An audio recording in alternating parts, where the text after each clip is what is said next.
വൃദ്ധനായ പിതാവിനെ കഴുത്തിൽ ചവിട്ടി ശ്വാസം മുട്ടിച്ച് കൊലപ്പെടുത്താൻ ശ്രമിച്ച പ്രതിക്ക് 4 വർഷം കഠിന തടവും 50,000 രൂപ പിഴയും ശിക്ഷ വിധിച്ചു. പന്തളം പോലീസ് സ്റ്റേഷൻ പരിധിയിൽ പന്തളം തെക്കേക്കര പെരുമ്പുളിക്കൽ തച്ചേരിയിൽ വീട്ടിൽ മഹേന്ദ്രൻ 44-നെയാണ് Pathanamthitta additional district and sessions കോടതി 4 വർഷത്തെ കഠിന തടവിനും 50,000 രൂപ പിഴ ഒടുക്കുന്നതും ശിക്ഷിച്ചത്. പ്രായമായ രക്ഷകർത്താക്കളെ നിയമാനുസരണം സംരക്ഷിക്കാൻ ബാധ്യസ്ഥനായ മകൻ അപ്രകാരം ചെയ്യാതെ അച്ഛനെയും അമ്മയെയും ഉപേക്ഷിച്ചു.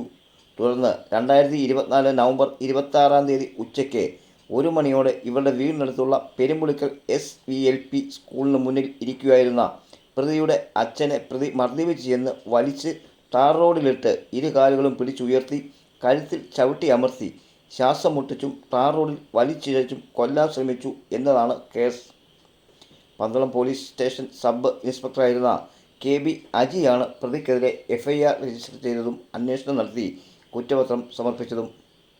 കേസിൻ്റെ വിചാരണ നടപടികളിൽ പ്രോസിക്യൂഷനു വേണ്ടി അഡ്വക്കേറ്റ് അനിൽകുമാർ PR ഹാജരായി.